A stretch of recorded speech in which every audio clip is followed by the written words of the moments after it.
Welcome to Endurance Strong. Here we begin our deep dive into training zones for endurance athletes. Enjoy.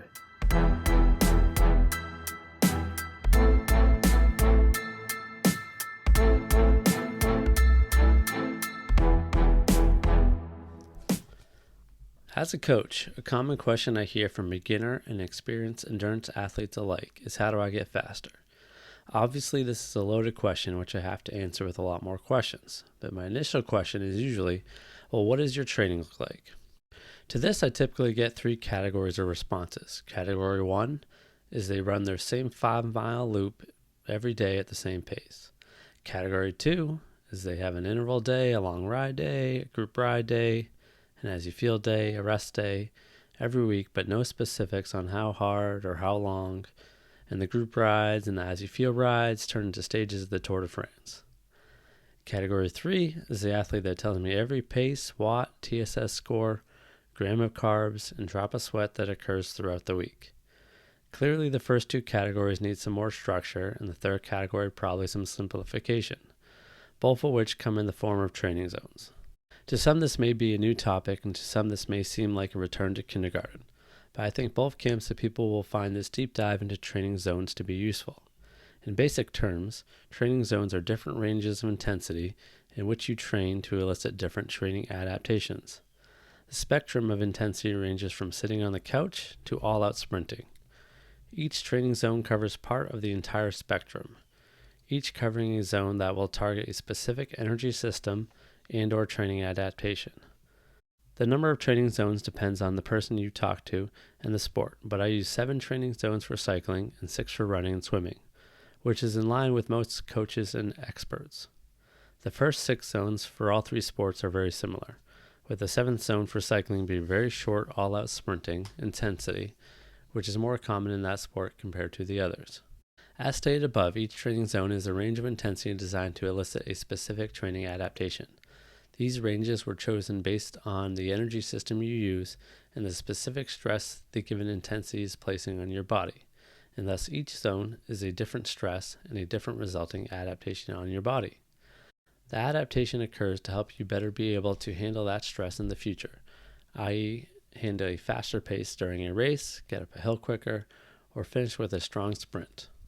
Whether you already know about training zones or this is the first you hear about them, it is important to understand the importance of using them and using them properly.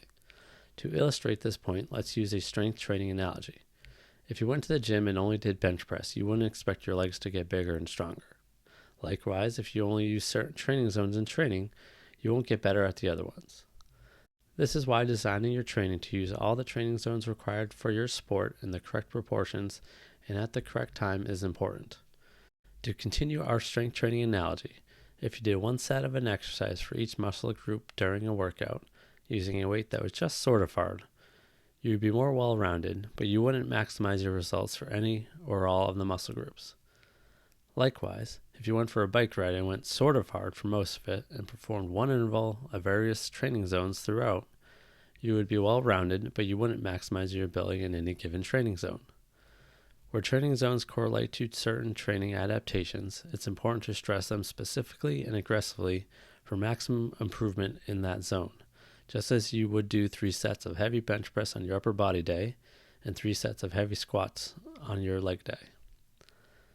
Recovering for the correct amount of time and for the correct intensity between intervals is also important to the quality of the intervals and will be discussed below as well.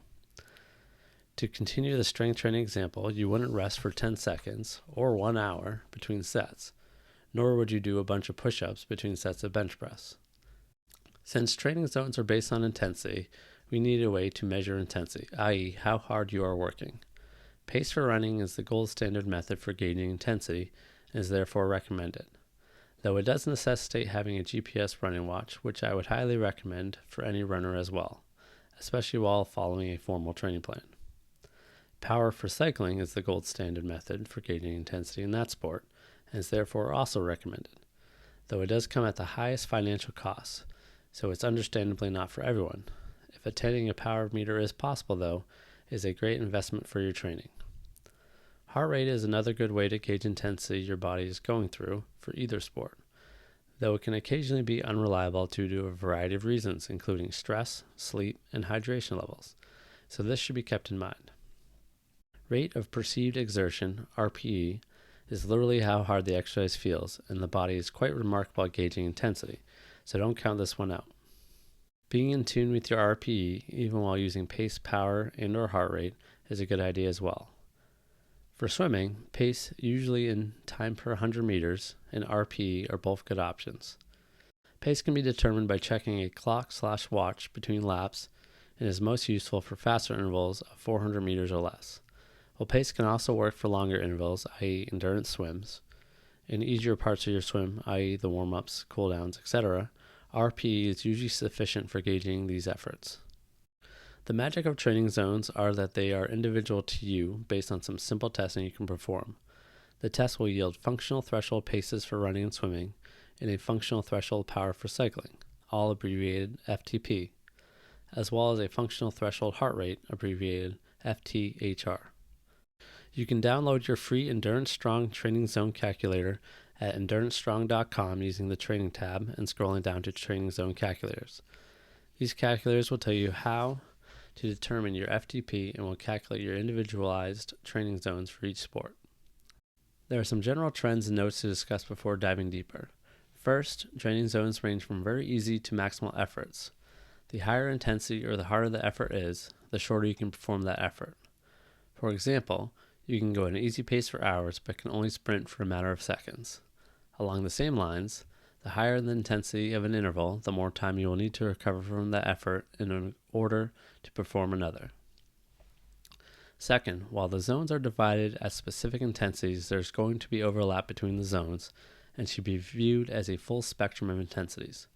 For example, when you cross from zone 4 to 5, your body doesn't stop improving its lactate threshold and immediately work on maximal oxygen consumption. But around that point, the main focus of the workout begins to shift from one to the other, though both will continue to occur to some degree. Lastly, knowing your training zones and their purpose is the first step in designing optimal workouts. Picking which training zones and the corresponding workouts are best for you and your goals, and when to do them are the next steps, which will be discussed in the next video or podcast. So whether this is an introduction or a reintroduction to training zones, get to know what each zone can offer your training and how to best use it, so you have the best foundation in building your training plan. Or save time and ensure your training plan is optimal with one of our training plans at the link below. In the following videos and podcasts in this series, we will cover each training zone, including their purpose, the energy system they primarily use, intensities and durations of the intervals and workouts for targeting that zone, with corresponding rest intervals, and examples of workouts that fit into each. Continue learning about Zone 1 in the video here.